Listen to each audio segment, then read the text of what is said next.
Et bonsoir à toutes et à tous, soyez les bienvenus dans le Racing Café où on commence tout doucement, vous le voyez, à pousser les murs, hein. Ça devient quand même assez limite, mais rassurez-vous, on n'est pas deux, on n'est pas trois, on n'est pas quatre, on est cinq ce soir pour vous décrypter bien les actualités du sport automobile, et surtout aujourd'hui, mesdames et messieurs, c'est le Champion Show. C'est voilà, vraiment, on s'est mis sur notre 31, vous le voyez. On a sorti non pas une, mais deux canettes de Monster chez Greg, donc autant vous dire que là, on a fait péter le budget, bien entendu. Et là, vraiment, aujourd'hui, on va donc célébrer les champions du monde que l'on a eu ce week-end. Et avant tout cela, je vais d'abord célébrer les comparses qui m'accompagnent aujourd'hui avec un petit nouveau, vous le voyez juste à côté de moi, c'est Axel. Il s'occupe des réseaux sociaux de Guidon.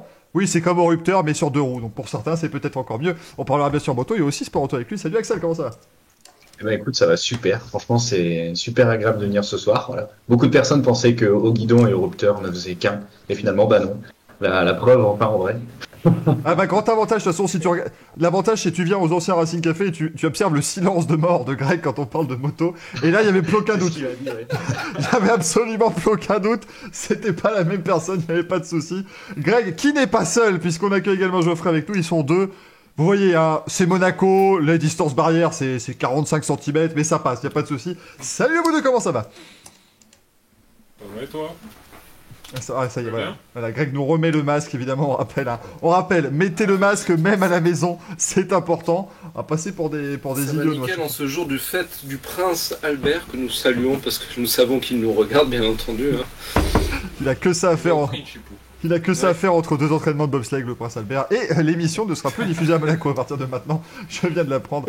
Et enfin, on retrouve également le retour de Monsieur Gaël de France Racing. Salut Gaël, comment vas-tu? Bonsoir à tous, eh ben ça va très bien. C'est la bonne chose. Alors j'espère que vous êtes prêts, évidemment, nous allons évoquer les champions du monde. Il y en a, voilà, vous voyez. C'est pratique parce que pour faire le menu, j'ai pas eu de mal. Hein. Feuille écrire champion.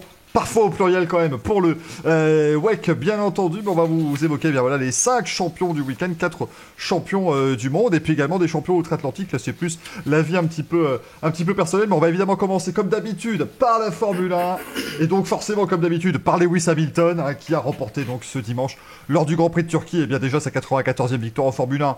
Ce qui est plutôt pas mal hein, pour le garçon qui commence à avoir quelques petites victoires. Et surtout, son 7e titre de champion du monde. Il a donc égalé Michael Schumacher. Vous connaissez Michael Schumacher autour de la table, c'est bon, il n'y a pas besoin de replacer, tout va bien. C'est un handballeur espagnol. Et non, c'est le père de Mick Schumacher, pourtant c'était facile. Il suffisait de le retenir. Lewis Hamilton, donc septuple champion du monde de Formule 1. On va commencer comme d'habitude, par contre, évidemment, par vos tops et vos flops. On va le faire un petit peu plus rapidement, vos tops et vos flops de ce Grand Prix de Turquie qui a été assez animé, dirons-nous, pendant tout le week-end, avec soit la pluie, soit les conditions de piste assez compliquées. Je vais commencer par les tops, et les tops tout d'abord de Gaël. Alors les tops, Pérez, P4 au championnat, il a enchaîné que des bonnes courses cette saison, beaucoup foiré par Racing Point, mais bon voilà c'est autre chose, mais bon voilà c'est un de mes top pilotes de cette saison, et dire qu'il n'a pas de volant pour l'an prochain c'est quand même assez scandaleux. Vettel, parce que franchement il est là quand il faut, on a vu qu'un Grand Prix sous la pluie c'était quand même pas évident à gérer, et il est là, malgré l'ambiance morose chez Ferrari, il s'en va à la fin de la saison, donc c'est toujours pas évident. Et puis Hamilton, puisqu'il faut le caser quelque part, on va le mettre là, voilà, ça fait partie du top 3. C'est pas mal, c'est pas mal. Axel, qu'est-ce que t'as pensé de ce week-end? Eh ben, franchement, très très bon Grand Prix. Moi, j'ai aimé ce week-end parce que tu sais jamais ce qui allait se passer. Entre la qualif où quand tu vois Ocon premier, tu te dis putain, peut-être que ça va pas repartir. C'est pas mal, c'est pas mal. Très beau Grand Prix. Moi, je tenais vraiment à saluer Ferrari parce que enfin, les deux Ferrari sont vachement hauts. Donc ça aurait été mieux d'avoir que des grands prix sous la pluie pour voir Ferrari un peu plus haut cette année. Donc oui, bon, dommage, un petit peu dommage pour Leclerc, mais bon, de Ferrari devant, ça fait plaisir. Et enfin, Greg et Geoffrey peut d'ailleurs commencer, ou Greg, c'est comme vous voulez. Vas-y, Geoffrey. Vous gérez votre antenne, les deux. Hein. Pour moi, les tops, effectivement, c'est la météo. On aura de cesse de dire que les grands prix mixtes, il n'y a que ça de vrai, quoi. Avec des conditions changeantes, ça rend vraiment la chose complexe et incertaine. Et franchement, c'est ce qui rajoute énormément d'intérêt à la saison. Et Saint-Berny qui voulait ajouter comment ça s'appelle, des endroits arrosés artificiellement sur certains Grands Prix. On parlait du Grand Prix de France notamment, avec le Paul Ricard qui a un super système de rétention d'eau et tout ça. Et comme le Grand Prix là-bas est pas particulièrement excitant, ça pourrait être une idée. C'est sûr. Après, en termes d'autres tops, effectivement, il y a Lewis, parce que c'est quand même 7 championnats du monde, c'est pas rien. Et il aurait peut-être pu en avoir 8 s'il s'était pas retrouvé dans le bac à sable en Chine. Ouais, mais c'est grâce à la voiture. Ouais. Et ensuite, pour mes flops, moi je dirais l'organisation du circuit qui a quand même été particulièrement mauvaise avec le resurfacement, l'arrosage, etc., qui a fait que la première journée d'essai a été complètement inutile. Voilà. Et puis le stratégiste de Ferrari qui, encore une fois, a montré qu'il était au top. Alors que Binotto n'était pas là, on rappelle. Greg était top. Alors mes tops, rapidement, moi je dirais Stroll déjà, parce qu'il a fait je vais me faire incendier par l'hôte de cette émission. Oh bon, vous savez mon avis. Il a fait une jolie pole. Comme l'a rappelé Lewis... non, pas Lewis Hamilton. Lewis Hamilton, il a félicité sur Instagram, mais ça c'est autre chose. C'est surtout Damon Hill qui a dit, bon, c'est peut-être pas le meilleur pilote du monde, mais il n'a pas volé sa place en F1 non plus. Alors, il parle.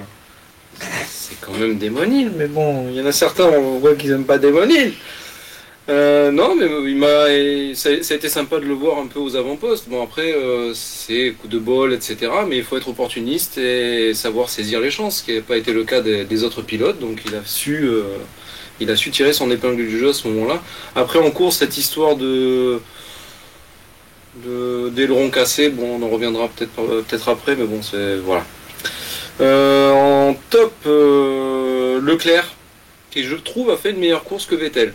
Vettel a fait une super course, mais je trouve que Leclerc a fait une meilleure course. Il s'est juste viandé à la fin sur un freinage et ça lui a coûté 2 places pour le coup. Donc c'est dommage parce qu'il avait vraiment un gros retard qu'il a réussi à combler. Et voilà. Et en troisième, peut-être un petit Sainz qui a fait un bon week-end quand même, mine de rien. Il n'était pas très bien le samedi, et puis le dimanche, il a sorti son épingle du jeu, il a dépassé même Ricciardo qui est quand même un spécialiste, un mec un peu sympa sur la piste. Je veux dire, fallait le dépasser. Donc non, Sainz très bien. Il revenait fort en fin de course. Je pense que si la course avait eu 3-4 tours de plus, il revenait au contact des Ferrari facilement, je pense. Les McLaren ont très bien sauvé et tiré leur épingle du jeu et sauvé les meubles surtout.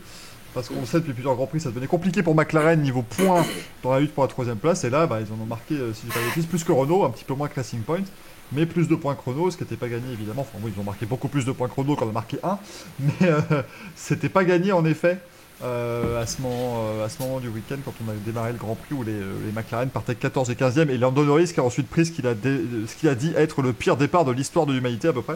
Donc quand vous partez... Tout le monde a Verstappen aussi. Ah oui, j'allais dire Verstappen, il était pas mal non plus. Là, Verstappen était pas mal non plus, mais c'est vrai que Norris il est quand même parti 15e. Partir en marche arrière. Il est parti 15e, il s'est retrouvé 20e à plusieurs dizaines de mètres du gars devant dans le premier virage. Je te dis, ah oui, quand même, ça a patiné un tout petit peu. Sur la grille de départ, vos flops. Tiens, Axel, je vais commencer par toi pour les flops, ce qui n'a pas été sur ce Grand Prix. Et pour une fois, pas Ferrari. Petit flop pour AlphaTauri. Je reste sur les écuries parce que la voiture elle a été plutôt compétitive toute l'année. Et là où, justement, Grand Prix à rebondissement, où il pouvait éventuellement marquer des points, malheureusement, la voiture n'était pas là. Encore des problèmes moteurs pour Gasly. Je trouve que niveau Honda, ça commence à faire beaucoup de problèmes moteurs pour Gasly. Donc un peu déçu de AlphaTauri qu'on n'a absolument pas vu ce week-end. Gaël, alors les flops, le Grand Prix de Turquie et l'organisation générale. Donc outre le fait qu'ils aient resurfacé la piste très peu de temps avant le Grand Prix, ils se sont rendus compte un peu que c'était de la merde, leur surface. Ils ont envoyé toute une flopée de bagnoles de tourisme pour limer le bitume le vendredi soir. Des Clio Tricor, s'il te plaît. Ah non, mais idée de génie quand on sait qu'il a plu dans la nuit. Enfin, même pas une heure après leur séance, c'était juste drôle. Des clébards à droite à gauche sur la piste, on ne sait pas pourquoi. L'histoire, de la dépanneuse qui soulève la bagnole alors que Norris était en piste, ils ont envoyé un petit peu tout le monde en Q2, ça c'est moyen. Ça, et c'est surtout, Messi, ça, vraiment. ouais, et surtout là, oui, c'est le directeur de course, bien entendu, qui a fait un petit mea culpa, mais bon, les organisateurs du Grand Prix de Turquie, ils veulent un petit peu essayer de trouver une place sur le long terme, mais c'est pas si évident que ça. Surtout que je crois en plus que le Portugal se porte candidat, et il me semble que le gouvernement a pas été ravi du promoteur local pour pour la gestion de la crise du Covid en fait. Donc si on fait un peu le bilan de la Turquie et du Portugal, c'est pas sûr qu'ils aient leur place l'an prochain. Deuxième flop, Bottas. Collection de tête à queue. Il avait déjà mal commencé son week-end parce qu'il avait un peu insinué dans une interview, enfin il y a une journaliste qui avait demandé si c'était pas sa pire journée. Il avait dit non, peut-être que la pire journée c'est peut-être le jour où un Chinois a bouffé un pangolin. Je crois qu'il a dit en fin de course, il y a, ouais. Je crois que c'est Zigo Sport, ils lui ont dit c'est quoi vos pires moments, il a dit de cette saison, il a dit quand un mec a bouffé une chauve-souris à avoine, le Grand Prix d'aujourd'hui. Je crois que Bottas il a lâché la rampe mais total quoi, il est en roue libre le garçon. Et puis toujours pareil, Albon Red Bull, gros problème, parce que si considérer qu'une bonne course de Albon c'est être à quelques encablures de Verstappen un week-end où il se loupe. Bon, le constat est toujours problématique chez Red Bull. Ils ont encore dit qu'ils allaient l'évaluer après Abu Dhabi. Donc l'écurie est coincée en fait avec ce pilote. Ils peuvent pas peut-être qu'ils vont le lourder ou pas, mais bon, si le lourde, c'est un désaveu de leur part. Et puis ça ne marche pas, donc gros problème. Et puis on les enchaîne, week-end après week-end. Donc voilà. Très clairement. Greg, enfin. Bonjour à vous. La politique de Red Bull, ils payent leur politique de recrutement des 10 dernières années où au final ils sont sortis avec 2 grosses pépites et puis plus rien quoi. C'est ça. Alors Tommy dans le chat me dit qu'Albon a demandé pendant 3 tours de s'arrêter au stand, Red Bull a refusé, puis il a fait un tête à queue. Alex Albon, à un moment moi j'ai cru qu'il allait gagner le Grand Prix, alors franchement c'était un Grand Prix à rebondissement. Pour croire qu'Alex Albon allait gagner un Grand Prix de Formule 1, on a été pas mal du tout. Greg, enfin t'es... Alors moi, j'avais du AlphaTauri aussi, pareil, nulle part. Alors qu'ils ont été constants ces dernières courses, c'est pas. Après, je pense pas que ce soit représentatif justement de leur performance. Est-ce que c'est un circuit qui leur a pas convenu? Est-ce que c'est l'adhérence qui a pas convenu à la voiture? Je sais pas. D'ailleurs, pour rebondir sur ce que tu as dit, Gaël, les autorités, l'organisateur turc. Et même d'ailleurs le présentateur vedette qui est passé sur tous les réseaux sociaux, qui était à fond sur le titre de Lewis, a dit qu'en gros c'était un camouflet que les pilotes et on va dire le reste du monde crachent sur les efforts qu'ont fait la Turquie. C'est-à-dire qu'ils ont fait l'effort de resurfacer la piste, mais en gros comme ça nous a pas suffi, limite on va partir en guerre. Bon, la France, nous on est déjà en avance, donc ça va, on est tranquille. Mais c'est bête parce que, comme j'avais dit, c'est un super pays de sport. Je pense qu'ils ont mis les billes là-dedans, justement, dans ce projet de long terme. Mais bon, plutôt que de faire mea culpa et de faire un monde honorable, ils se sont un peu enlisés là-dedans, avec un peu de fierté mal placée. Enfin bon, après, je pense que la France aurait fait de même, ou d'autres pays, surtout les Anglais, ils sont assez forts là-dessus. Donc voilà. L'aileron avant de Stroll, voilà, j'ai dit que j'en parlerai. Alors, est-ce que c'est vrai ou est-ce que c'est une fausse excuse? Moi, si je peux me permettre, je suis pas convaincu quand ils l'ont dit. Voilà, parce que on sait, je l'ai expliqué dans le débrief dimanche quand je l'ai fait dimanche soir. On sait que dans ces conditions-là, parfois, il vaut mieux mettre des intermédiaires usés que des intermédiaires neufs. J'ai pris par exemple l'exemple du Grand Prix de Chine en 2006 quand Schumacher a gagné sa 91e victoire. C'est dans des conditions un peu similaires et au stand on ne changeait même pas les pneus parce qu'on préférait justement avoir ces pneus intermédiaires qui avaient déjà la bonne fenêtre de température, alors que si tu remettais des neufs, ils étaient sous les couvertures chauffantes, ils allaient forcément perdre beaucoup de température, créer du graining. On m'a dit après effectivement que les Ferrari, elles ont changé de pneus et ça allait, mais les Ferrari l'ont fait plus tôt. Donc elles l'ont fait quand il y avait plus d'eau sur la piste. Donc à mon avis il y avait un peu de ça dans l'idée quand même. Après est-ce qu'il avait des dégâts l'aileron avant? Pourquoi est-ce que soudainement c'était... Pourquoi est-ce que ça aurait soudainement énervé ces pneus-là et pas ceux d'avant? Je sais pas. Ça a été à partir du deuxième stint qu'il y a eu un souci. Donc l'explication se tenait, hein. Mais après, est-ce qu'on part sur la théorie du complot? Est-ce que c'est juste pour protéger l'enfant prodige? Est-ce qu'il n'était pas en limite de rythme et qu'il est arrivé au bout de ses capacités sur le Grand Prix, quoi, tout simplement. Parce que le deuxième difficile relais... de garder un rythme avec des conditions changeantes, qui évoluent énormément, et ça demande beaucoup de concentration et beaucoup de... Finalement, est-ce qu'il n'a pas atteint sa limite de niveau, quoi, tout simplement? Mais après, il a pas... Dans le premier relais, il a vraiment survolé les débats, il n'y a pas de souci, il a vraiment dominé quand c'était vraiment fort. Bah oui, c'est ça. Mais dans le deuxième relais, il n'était pas largué, puisqu'il a continué de mener le Grand Prix. Une fois qu'ils sont changés... Oui, mais après, il se faisait bouffer. Mais il s'est fait rattraper. Pérez fait 48 tours avec les mêmes pneus. Ah oui, mais ça, c'est de toute façon, Hamilton qui fait plus de tours que lui, d'ailleurs. pour moi, c'était pas la bonne... 51, je crois. C'était pas la bonne solution de Sur les changer de pneus, de mêmes toute façon. Ça, à part pour les Ferrari qui l'ont fait plus tôt, quand les pneus pouvaient encore profiter de Ouais, cette puis position. ils ont une montée en température des pneus qui est complètement différente des autres voitures. Donc c'est peut-être ce qui les a sauvés, en fait. Enfin bon, donc c'était l'aileron avant de Stroll, que moi je pense que c'est une réelle explication. Après, chacun est libre de juger ce qu'il en pense. J'avais Verstappen aussi. Alors Verstappen, c'est pas tellement le fait j'ai trouvé admirable sa course, c'est-à-dire qu'il avait les burnes d'aller tenter. Mais des fois, c'était pas le bon moment. Alors il a trouvé comme excuse, comme quoi, au moment où il est parti en 3-6, il voulait pas attaquer. Excuse-moi Coco, t'étais en train d'attaquer, je sais pas, ça se voit, ou je sais pas, la voiture a dévié soudainement, j'en sais rien. Mais justement, c'est Brown un peu qui a eu cette analyse d'ailleurs, en disant, on a eu d'un côté Vettel et Hamilton, même je dirais Perez, qui ont fait des courses d'expérience, très très bien faites. Celle de Hamilton est juste parfaite parce que il partait, il gagnait pas la course, il était très loin de gagner. Le samedi, tu lisais les comptes rendus de Mercedes, tu disais, ils arrivent à rien faire sur cette voiture, sauf qu'il a réussi à la gagner. Ça prouve déjà, là tout à l'heure je déconnais un peu en disant c'est à cause de la voiture, ben là il n'avait pas la voiture pour gagner, il a quand même réussi à gagner. Et il partait de loin, donc dans des conditions de merde, etc. Là, par contre, Verstappen, et dans un sens Leclerc aussi avec son freinage un peu raté, mais ça je pense que c'est plus une erreur que l'ensemble de la course, contrairement à Verstappen, lui c'est vraiment l'ensemble de la course, où il a fait qu'attaquer. Nous on était super bien derrière la télé, hein, je dis pas. Mais il y a des moments où tu disais, mais calme un peu le jeu, garde un peu de gomme en réserve et vas-y plus tard.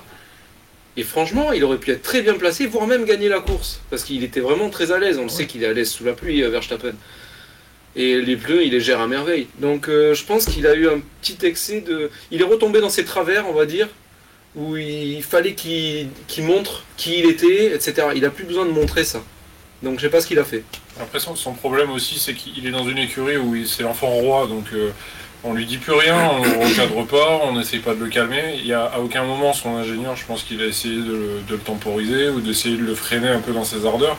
Et en final, c'est l'effet pervers, c'est-à-dire que il est parti du mauvais côté, il est parti pleine balle avec un style super agressif, alors que peut-être qu'un pilote moins chouchouté aurait eu un message de son ingénieur en lui disant voilà. Et le pire, c'est qu'il avait fait la veille en qualif, parce qu'en qualif il faisait des tours super agressifs et c'était un peu le merdier, alors que Ocon avait fait un tour super soft. Il avait fait le meilleur temps pendant le moment où c'était hyper détrempé. Après Stroll aussi pareil, il a fait un tour super soft, tu vois son tour, il est hyper propre. On peut ne pas aimer Stroll, mais apprécier le tour qu'il a fait. Ah mais attention, je sens qu'il y a des attaques ici qui sont destinées parfois à certaines personnes. Pas du tout. C'est assez scandaleux, mais moi je l'ai salué Stroll. Après quand on part en pôle qu'on finit 9ème, mais je l'ai salué. Je ne fais pas partie de ceux qui disent qu'il n'a pas du tout sa place en F1. Il l'a pas forcément, mais il ne l'a pas du tout. C'est tout. En tout cas, on va commencer, on va parler de Lewis Hamilton qui a donc remporté ce week-end son 7ème titre de champion du monde de Formule 1, sa 94e victoire. Et comme tu le disais Greg, c'était vraiment quelque chose qui n'était pas prévu du tout. C'est-à-dire que déjà le samedi c'était une catastrophe.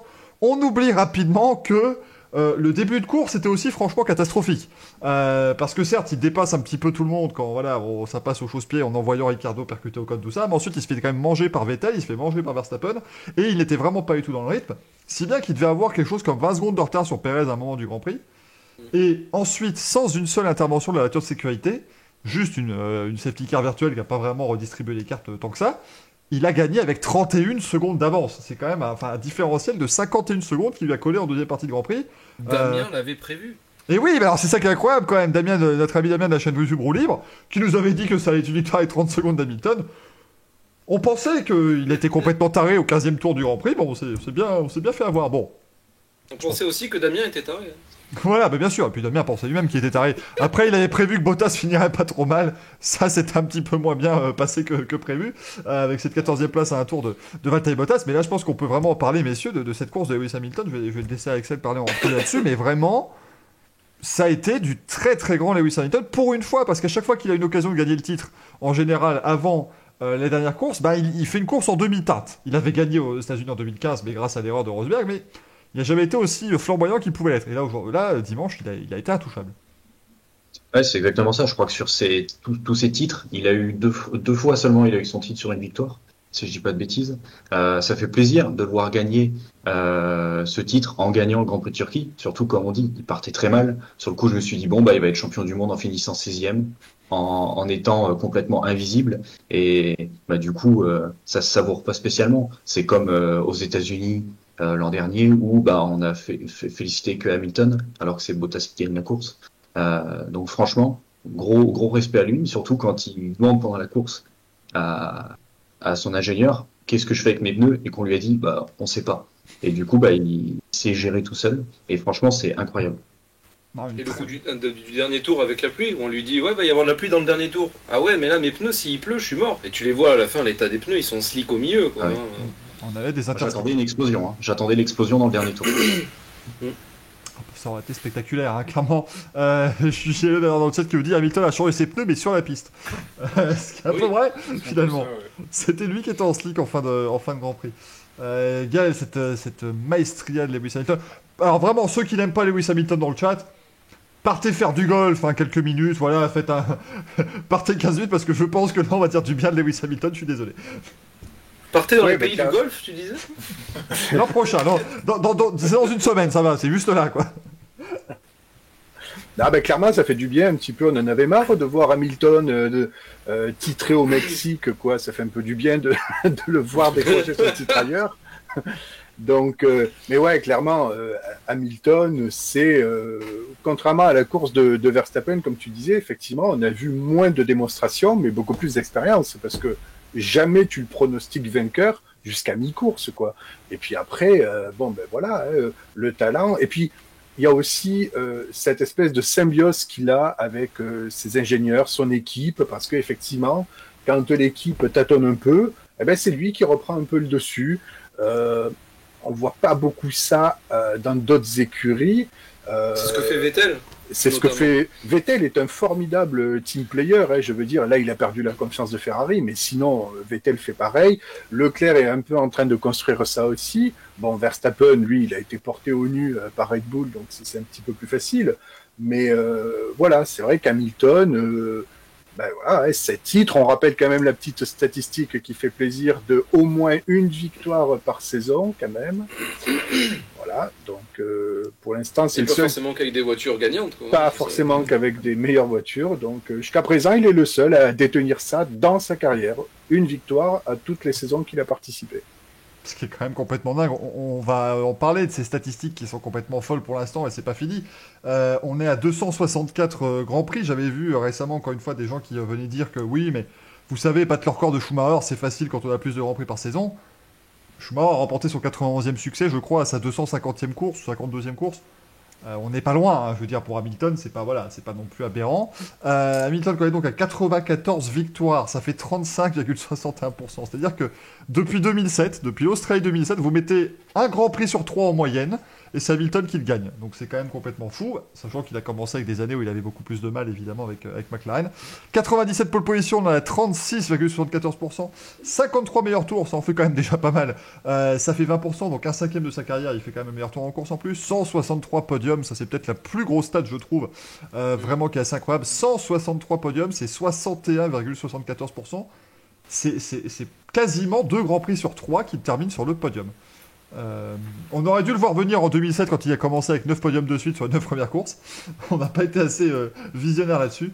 Mais vraiment, voilà, moi je ne cesserai de dire, je suis pas parce qu'on va croire l'inverse, mais je suis pas fan de Lewis Hamilton à la base, je le reconnais humblement, mais il faut aussi savoir dire on a affaire au plus grand champion de notre époque, au meilleur pilote de sa génération, et il faut aussi parfois dire bravo, et je pense que nos amis Greg et Geoffrey seront assez d'accord là-dessus. Oui. Tout à fait, tout à fait. Toi, t'étais pas fan, mais généralement, c'est chez Ferrari qu'ils ont des détracteurs. Alors, je disais... Les extracteurs. Détracteurs. Des tracteurs. C'était long à venir là quand même, hein.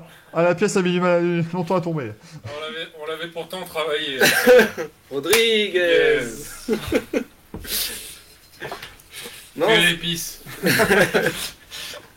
ça la kiss. Non, ce qui se passe, c'est que quand j'ai vu justement, en fait, cette course, vraiment, au-delà du fait que, comme on l'a répété plusieurs fois, elle n'était pas gagnée, c'est vraiment ce que tu soulignais, Gaël, c'est-à-dire que il a réussi à reprendre le dessus. C'est-à-dire que la veille, tu lisais les papiers de Mercedes, comme j'ai dit, et ils avaient un souci, c'est qu'ils n'arrivaient pas à mettre les pneus en température, mais quand ils arrivaient à les mettre en température, ça allait à peu près. Ils avaient dit on a une bonne voiture, mais tu voyais qu'ils n'étaient pas satisfaits. Et l'analyse qui avait été faite la veille, c'est que, en gros, le problème de la Mercedes, c'est qu'elle n'usait pas assez ses pneus. Si elle n'use pas assez ses pneus, dans des conditions pareilles, avec peu d'adhérence, froid, pluie, etc., la voiture ne va jamais monter en température. Contrairement à des voitures qui, justement, comme Ferrari ou d'autres, qui ont tendance à faire un peu de dégradation de pneus, ou même selon le pilote, selon la conduite qu'a le pilote, ben dans ces cas-là, on va avoir une conduite qui est, une voiture qui est justement beaucoup plus conduisible dans ces conditions-là. Et là, Hamilton a réussi à adapter sa conduite, parce que certes, c'est un bon gestionnaire de pneus, mais un bon gestionnaire de pneus à l'économie. Et là, il a fait en sorte de faire monter les températures, les pneus à bonne température, à les garder ainsi et à gagner la course. Et comme tu as dit, Axel, finissait 6ème comme d'habitude. Ouais, ils avaient déjà préparé le panneau Hamilton champion du monde sans avoir le 1, quoi. Généralement, tu as le panneau 1 et puis l'histoire elle est réglée. Là, il se disait, bon, peut-être qu'il va pas gagner, donc on le prévoit quand même pour qu'il vienne à côté des autres, pour pas que ce soit stupide. Et là, ouais, ça conclut bien la saison. Et quand tu vois les stats, c'est vrai que, tu peux pas nier que, on peut pas s'arrêter à des chiffres. Tu regardes Jim Clark, tu regardes Senna, etc. Leurs statistiques sont pas forcément, dévoilent pas forcément tout ce qu'ils auraient pu faire justement à cause de leur destin tragique. Mais lui, il est là, il est encore là, il est toujours là, la fameuse statistique de une victoire par saison. Il le doit aussi à son talent, je veux dire. Ah bah Il évidemment. faut faire l'écurie autour de soi, il faut développer la voiture. Pendant un moment, j'ai eu un doute et je maintiens quand même que pendant certaines années, c'était plus Rosberg qui développait la voiture. Et je pense que Bottas a quand même son mot à dire dans le développement de la voiture. Hamilton n'a pas le monopole là-dedans. Je ne sais pas si c'est un grand metteur au point. Il faudrait peut-être creuser là-dessus. Il y a peut-être des gens qui sont un peu plus à même de savoir ce qu'il en est. Mais je veux dire, comme tu disais, c'est un team player. Il fraternise. Il a du monde autour de lui et le patron d'écurie en premier. Ce qui est peut-être le plus impressionnant chez Hamilton, c'est son évolution et la façon dont il s'est bonifié, entre guillemets, avec le temps. Parce que le Hamilton des années 2007-2011, c'est pas le même que celui qui est arrivé chez Mercedes. Vraiment, je crois que l'aventure Mercedes, ça l'a un peu transformé. Parce que si on se remémore un peu sa saison 2011, elle est quand même un peu catastrophique, quoi. C'est pas terrible, sa saison 2011. Et puis bon, il a eu aussi un peu des déclarations un peu borderline, notamment sur les commissaires de Monaco sur ses premières années. C'était vraiment un peu limite quand même. Et aujourd'hui, quand tu parles d'Hamilton, tu peux presque rien lui dire, quoi, au gars. On rappelle. Tu vois qu'il est devenu vachement mature. Tu regardes dans les interviews, maintenant il est très posé, très calme, etc. Il y a Button qui a mentionné... non, vraiment pas, il était foufou. D'ailleurs, c'est peut-être pour ça, d'ailleurs, je l'aimais pas trop, mais... Façon de parler, toi aussi, j'ai le même âge que lui, et tu as tendance à aduler quelqu'un qui a de l'expérience, que tu vois depuis un moment, et pas le mec qui, façon de parler, tu pourrais être à sa place. Enfin, tu pourras jamais être à sa place, t'as pas son talent. Mais tu te dis, ouais, jeune con, là, il fait chier. Mais il y a Hill qui a... Non, c'est Button qui a dit, il y a 3 mecs qui pourraient, on va dire, venir à bout d'Hamilton, autre que Rosberg, bien entendu, Verstappen, Leclerc, et un qui pourrait lui faire très mal, c'est Ricciardo. Ricciardo, il a dit par le talent et par le fait qu'il est toujours détaché, de bonne humeur, etc. Il a dit ça pourrait miner le moral d'Hamilton. Alors après, on en parlait l'autre midi. avec la bataille de Rosberg, il s'est sûrement fait une carapace différente, il apprend les choses différemment. Alors je sais pas si Button a raison, mais il y a peut-être un peu de ça. Je comprends d'où il sort ça, puisque Button, c'était un peu ça aussi, sa manière d'être chez McLaren. Et on rappelle que sur les 3 saisons McLaren, c'est quand même Button qui a marqué le plus de points qu'Hamilton. Et on rappelle qu'en 2013, honnêtement, fin 2013, on était tous là à se dire, quand même, Hamilton, il est bien sympathique, mais quel gâchis. Non, Parce c'est que clair. c'est à un moment donné, 2013, c'est un titre de champion du monde, on se dit, bon d'accord, mais il est où le mec qui devait battre les records de Schumacher qu'on nous avait promis? Bah, il est là. Oui, il est là. Il est là, il n'y a pas de souci, il est arrivé. Mais voilà, il y a une métamorphose. Alors évidemment, les gens diront que ça ne vient que de la voiture, mais à un moment donné, il faut réussir à continuellement être au sommet. 2016, on rappelle, ça se joue voilà, aussi à une très très belle saison de Rosberg qui a dû aller puiser des ressources absolument inestimables. Mais aussi à beaucoup de malchance de la part d'Hamilton. On cite évidemment la Malaisie avec sa casse moteur, mais il y a d'autres grands prix où voilà, il a eu Rosberg est meilleur. des problèmes de qualif. Ouais, non, mais Rosberg est évidemment bien au-dessus. Et il est parti en étant champion du monde. Personne ne l'a jamais fait, c'est le meilleur. Voilà. C'est le Alain Prost allemand, qu'est-ce que vous dites, moi. Mais, D'ailleurs, si, sa si je peux dernière ajouter un course, petit truc là sur.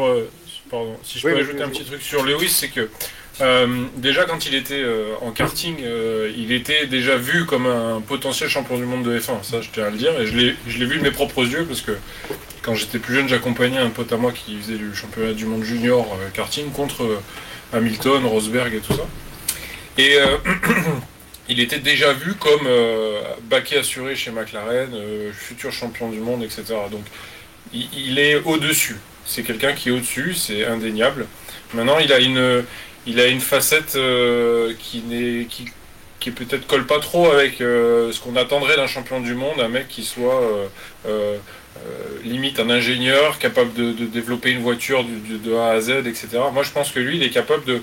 Senna l'a jamais été. Il était quand même exigeant sur ses réglages, etc. Pas au point de Prost. Hamilton, mais... il est exigeant. Oui, mais quand tu fais le parallèle avec Prost, Ah non, mais le Prost, on l'appelait le professeur, c'est pas pour rien. Mais ce que je veux dire par là, c'est que un septuple champion du monde, on attend de lui que le mec ce soit lui qui porte l'équipe sur ses épaules, alors qu'en fait, moi je pense qu'il est, il est capable de sublimer ce qu'on lui donne, ce qu'on lui met entre les mains. Mercedes fait probablement, et c'est sûr et certain, la meilleure voiture du championnat, donc il est largement au-dessus. Peut-être que s'il avait été chez Ferrari, il aurait les performances légèrement au-dessus de Leclerc, mais il tirerait la voiture, la quintessence de la voiture. Je pense que c'est la grande qualité de Hamilton, c'est qu'il est capable de tirer la quintessence de ce qu'on lui met entre les mains. C'est pas forcément lui qui va la développer. Je pense que Mercedes, ils sont largement au-dessus pour faire une voiture sans pilote. et je pense qu'il a un peu évolué. Il fait très peu d'essais. Il fait très peu de roulage, Hamilton. Bah oui. Eh oui. Et à mon avis, il a évolué aussi parce que je me rappelais moi de ce que disait Fernando Alonso. Il faut placer Fernando Alonso dans une émission du Racing Café, sinon ça n'est pas une vraie émission du Racing Café, bien sûr. la casquette. Oui, on rappelle, hein, je suis prêt pour l'an prochain. Hein. mais évidemment, il disait, en parlant de Sébastien Vettel quand il avait remporté son 4ème titre, c'est très bien. Mais si avec une voiture moyenne, il devient 5, 6, 7ème, ces 4 titres lui feront du mal. Et Hamilton, c'est un peu ce qu'il était à l'époque, parce qu'on regarde, en 2009, il fait 5ème, avec une voiture qui méritait certainement pas de faire 5ème du championnat, ça je pense qu'on est quand même d'accord. Mais bon, 2011, il finit 5ème, son équipier fait 2, cette année, il finit 4, voilà, c'était assez compliqué. Et je pense que si maintenant Hamilton retrouve une voiture pas dominatrice, il va quand même se battre aux avant-postes, parce qu'il s'est bonifié, il a réussi justement à gommer tout ce qui n'allait pas, parce qu'il n'a que 26 abandons en carrière, c'est 1/10 de ses grands prix seulement, rendez-vous compte, c'est quand même pas beaucoup. Mais si on regarde les 26 abandons, il y en a beaucoup chez McLaren, hein. Il y en a beaucoup plus chez McLaren que chez Mercedes, et c'était pas que dû à la fiabilité. 2011, vous mettez 3 ou 4 accrochages et ça fait déjà pas mal. Donc je pense qu'il a vraiment, voilà, il s'est vraiment bonifié. Il a la sagesse qu'il a eue avec les années lui aide vraiment en piste, et on pense quand même qu'il va être là l'an prochain. Hein, je pense que ce serait quand même assez incroyable qu'il arrête. C'est évident. C'est un secret de Polichinelle. Comme l'a dit Romain Grosjean, l'a dit de la meilleure des façons, qu'il a dit non mais c'est bon, le mec il sait qu'il va être champion du monde en 2021, il va rester. Il a l'occasion de faire 8 titres et 100 victoires, il va rester évidemment. On verra ce que dira Lewis Hamilton. On lui souhaite le meilleur. Alors, cela dit, les 26 abandons, on a quelqu'un qui a que 32 abandons, qui est souvent sous-coté. Hein. Et c'est qui? Ça commence par un P. Ah non, pardon. C'est Hülkenberg. Un certain Pastor Maldonado. Voilà. Hein, alors cette stat, monsieur Duforest, s'il vous plaît. Mais après, Maldonado, c'est beaucoup de problèmes mécaniques, je pense. Je pense que lui, Oui, voilà, c'est compliqué pour Pastor Le Maldonado. cerveau humain est considéré comme de la mécanique. Je demande. C'est de la mécanique de très haute précision. D'accord. Bon, donc ça va, ça compte. Mais pas forcément chez tout le monde. En tout cas, je vous rappelle aussi, j'en profite, mais je mets le petit lien évidemment. Si vous voulez savoir où on est dans les transferts de Formule 1, allez voir la petite vidéo de Michael Dufond-Vert. Il travaille très bien, il bosse super bien, lui. Franchement, faut aller le voir. Il À l'ancienne. fait du bon boulot. Faut lui mettre des pouces vers le haut. Mais en tout cas, voilà, Lewis Hamilton, c'est notre premier champion du week-end. C'était plutôt pas mal. Enfin, je pense que voilà, c'était attendu. Il reste encore 3 grands prix évidemment cette saison. On rappelle les 2 courses à Bahreïn et le Grand Prix d'Abu Dhabi que vous attendez tous et toutes évidemment avec une grande impatience, je le sais. Mais dans une autre discipline, il ne reste plus qu'un Grand Prix, un seul et unique Grand Prix à disputer. C'est ce dimanche. C'est à Portimao, sans public parce que bon, il semblerait que avoir accueilli 25 000 personnes pour la Formule 1, ça n'ait pas été une très noble idée. Semble-t-il, voilà, c'était peut-être pas forcément une bonne idée. Donc le gouvernement a dit allez vous faire voir. Donc ils sont allés se faire voir et donc il n'y aura pas de spectateurs ce week-end pour le Grand Prix du Portugal. Première fois depuis quelque chose comme 2006 ou 2008, si je dis pas de bêtises, Axel, qu'on a un Grand Prix du Portugal. Ouais, ça fait très longtemps qu'ils y sont pas allés. À part quelques petits essais, mais ça fait très longtemps qu'ils sont pas allés ici. On allait à Estoril encore à l'époque avec Tony Elias qui Oui, bat c'était Valentino Estoril, Rossi de 24 millième, quelque chose comme ça. C'était bien, c'était un bon moment, ça clairement. Ce week-end, merci beaucoup pour le follow. Ce week-end, donc ce sera à 15h, le Grand Prix MotoGP à Portimao, le Grand Prix du Portugal, dernier rendez-vous de l'année, 14e et dernier Grand Prix, et avec un nouveau champion du monde en piste, puisque c'est l'Espagnol Joan Mir qui est devenu champion du monde MotoGP. Je pense qu'Axel, on va être d'accord sur la première chose qu'on va retenir de tout ça, la très grosse côte au début de l'année quand même. Hein. Côte d'ailleurs, pas côte. Bah, on l'a pas fait venir. Honnêtement, jamais j'aurais misé une pièce sur lui en début de saison, même si c'est un très grand pilote. Hein. C'est que sa 2e saison en MotoGP, puisqu'il a commencé en 2019.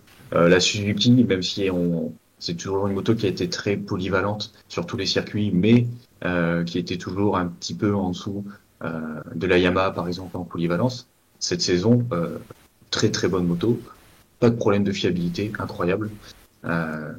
Personne n'a vu Joan Mir arriver cette saison champion du monde.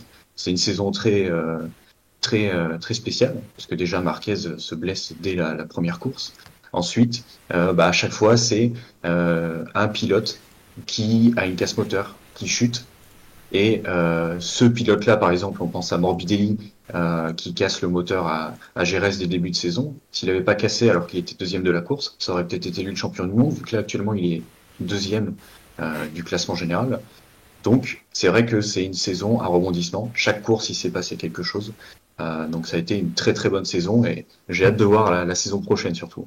Et oui, avec on l'espère un Marc Marquez qui reviendra au maximum de ses capacités. On verra à quoi sera justement et correspondra ce maximum.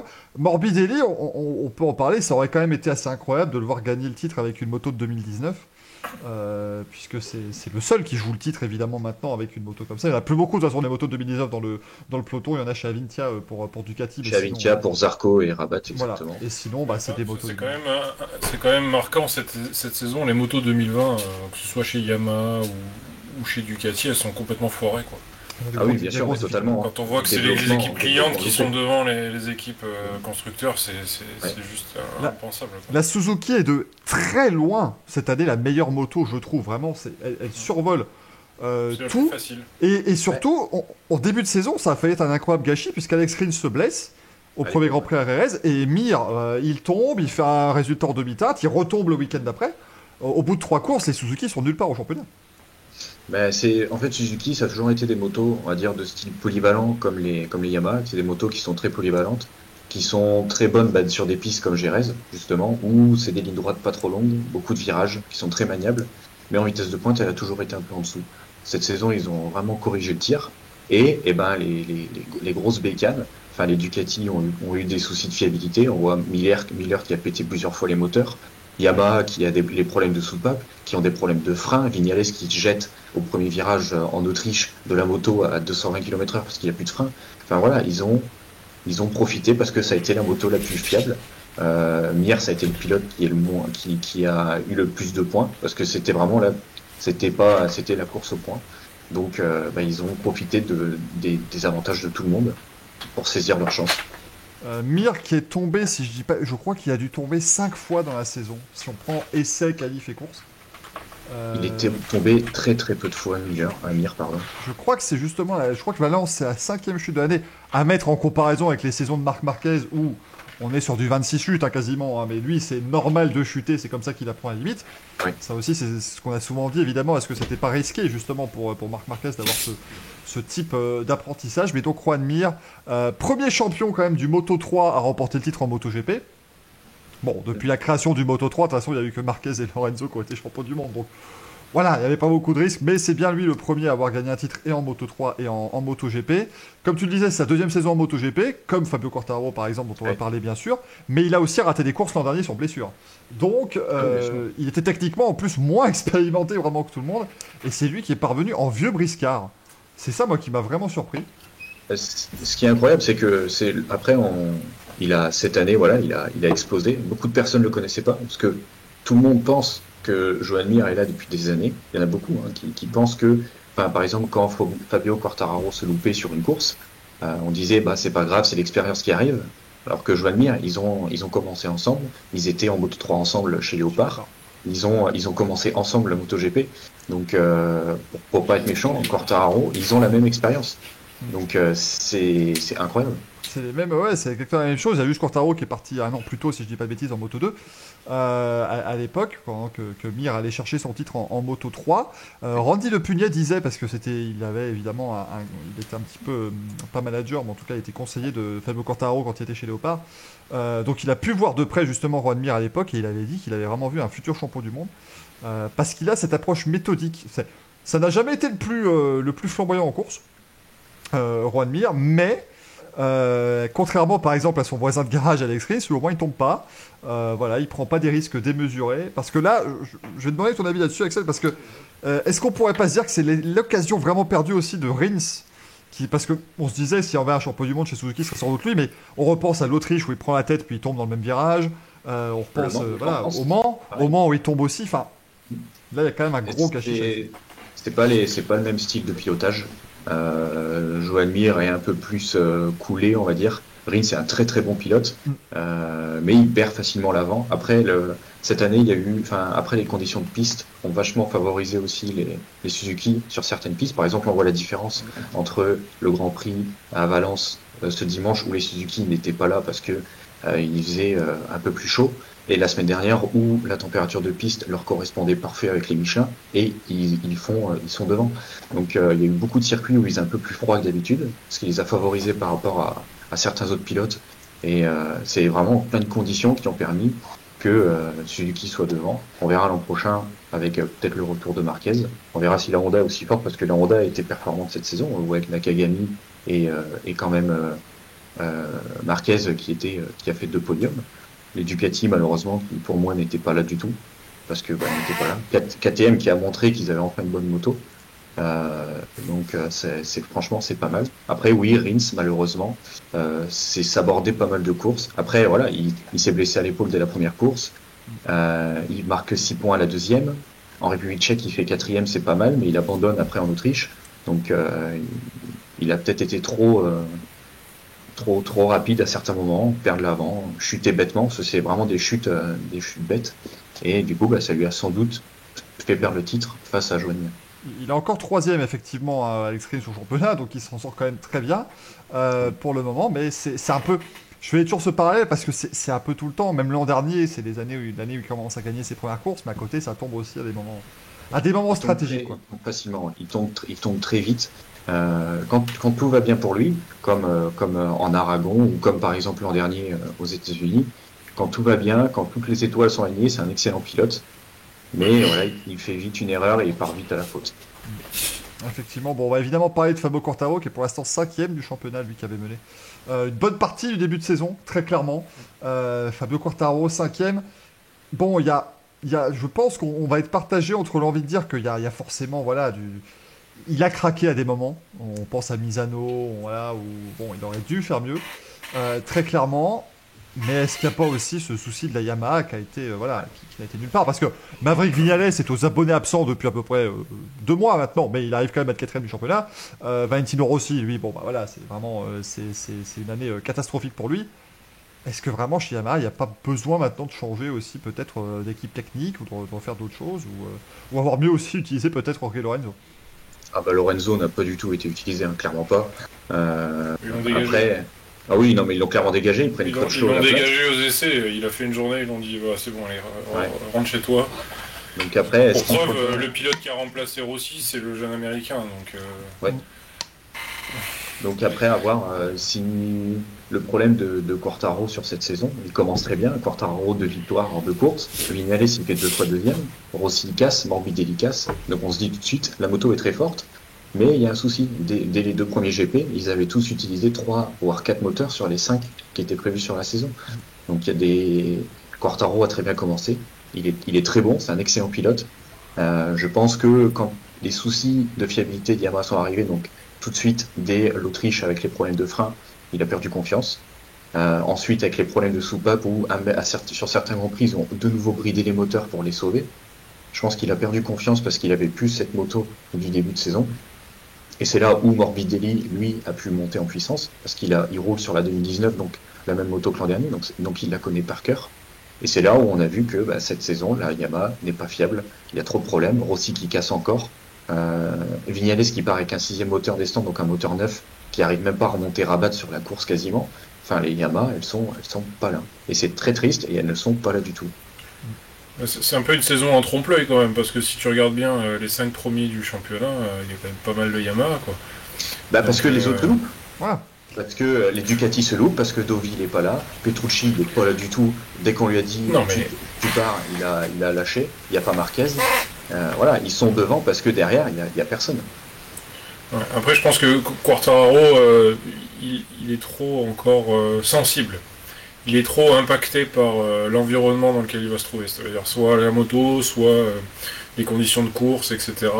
Il est encore trop émotif, à mon sens, pour pouvoir être constant à ce niveau de performance. C'est-à-dire que on attend de lui qu'il gagne tout comme Marquez ou comme Rossi à la grande époque ou même comme Lorenzo. Il sera pas, je pense pas, dans les premières années, il sera pas un champion comme ça, lui. Il est trop dans l'émotion. On le sent, il partage. Premier Grand Prix où sa moto elle part pas, il est en pleurs. Enfin, voilà, il est beaucoup trop émotif pour ne pas être impacté par l'environnement dans lequel il se trouve. Après, il est encore jeune Et aussi. aussi, et oui, il est jeune, certes, mais Oui. bon, Mir, il est jeune aussi, et Oui, Mir il a n'a pas ce tempérament-là. Il est beaucoup plus tête froide, etc. Il a brillé sans frotter. Ouais, Mir Express. Euh, mais pour revenir à Fabio, je pense aussi que le fait de ne pas avoir eu un adversaire déclaré, comme c'était le cas la saison dernière avec Marquez, ça a peut-être aussi Moins de repères. contribué au fait qu'il n'était pas forcément toujours focus, parce qu'en fait, il est devenu son propre adversaire. Moi, c'est Ouais. ma théorie. Hein. Bien sûr, Je parce pense que que... tu prends l'an dernier, il était à chaque fois aucune Marquez parce que c'était son objectif. Et Cette voilà, année, il avait la Jerez- carotte. Ouais, c'est ça. Jerez, c'était son objectif, il l'a battu. Malheureusement, Marquez est tombé, s'est blessé. Et après, voilà, ça fait République tchèque. Alors, 9 on y a points, cru au 9 début points, un petit peu avec les Ducati, mais très vite, vu qu'elles étaient plus nulle part, on les a perdus. Et lui aussi, je pense qu'il s'est perdu. Et le fait de ne pas avoir décelé comme Mir comme étant l'adversaire potentiel, ou trop tardivement, ça a Ouais, ils fait ont qu'au posé final, il s'est brûlé parce qu'il a voulu compenser son retard. Et c'est comme ça que sur ses courses, il se foire. Parce que là, il fait il tombe à plusieurs reprises, chose qu'il ne faisait pas la saison dernière, alors qu'il était à un rythme d'intensité similaire. C'est vrai que quand il tombe à Misano, par exemple, c'est vrai que ça arrive à un moment où il sait pas trop, parce qu'effectivement, quand tu joues, comme vous le dites, je trouve que c'est assez intéressant. Quand tu joues le titre contre une personne et tu sais qui est la personne, bah voilà, on te dit sur ton panneau un tel est 8ème, bah tu vas pas attaquer, tu vas pas prendre de risques et tu vas faire le Grand Prix. Et c'est vrai que Misano, par exemple, bah, il savait pas, c'était lui qui était en leader incontesté du championnat, peut-être que c'était compliqué justement de pouvoir gérer, parce qu'au début de saison, on se disait ça va être contre Marquez, bon, Marquez tombe, on dit ça va pas être contre Marquez. Après, on se dit ça va être contre Dovizioso par défaut, parce que Dovizioso finit toujours deuxième du championnat, donc on se dit allez, il va être bon. Alors que cette année, il a été absolument invisible. Il a quand même été chose leader du championnat à la moitié de la saison. C'était peut-être un peu compliqué effectivement pour Fabio Quartararo, mais j'ai bien aimé Geoffrey quand tu as dit saison en trompe-l'œil. C'est de toute façon le cas. On va pas se mentir. Si Marc Marquez ne s'était pas blessé, ça aurait été une saison qu'il aurait plié après 9 courses à peu près. Hein. C'est-à-dire que là. Ou alors ça aurait élevé le niveau de jeu de tout le monde. ce qui est possible aussi. Je suis pas convaincu par ça, parce que Convaincu, ouais. Ducati, mécaniquement, ils étaient au maximum de ce qu'ils pouvaient faire. Yamaha, comme l'a dit Axel, il y a un problème sur la moto 2020, c'est indéniable. L'histoire du piston, j'y crois, mais j'y crois pas. Il n'y a pas que ça. Je pense qu'elle a été mal faite. Oui, Elle a été clairement, mal faite. clairement. Et... Ouais, mais elle est mal faite c'est depuis pas 4 ans, la normal. Yamaha. C'est ça le problème. Non, mais la non, je suis pas 2019, d'accord. la L'année 2019 dernière, était très bonne. la 2019 était très On bonne, revient. elle manquait juste de puissance par rapport Oui. aux autres. Mais surtout le côté roulant, elle était devant. Elle était largement devant. Ferrari, cette année en F1, elle est très bien, elle manque juste de puissance. Ben non, mais c'est vrai. C'est possible. C'est possible Il a raison. que Elle a l'Istanbul été l'ait montré. conçue pour avoir un moteur qui est pas légal. Donc forcément, C'est embêtant, ça. C'est vrai. quand tu mets un moteur légal dedans, elle marche moins bien. Parce que tout est faussé, quoi. Mais Yamaha s'est repris en je dernier. pense... Mais là, ils sont Oui, retombés.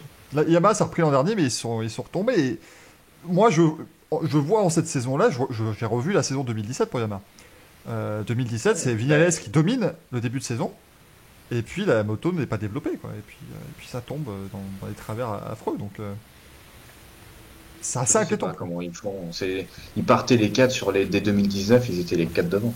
Mais je sais pas ce qu'ils font comme développement. Je sais pas sur quoi ils se basent, mais c'est vrai que limite, il ferait mieux de faire comme Aprilia, repartir sur une feuille blanche et repartir à zéro. Parce que les Aprilia cette année, enfin, Espargaro sur la Aprilia, je trouve qu'il a été quand même compétitif pour la bécane qu'il a eu, alors que ça fait des années qu'ils sont au fond du trou.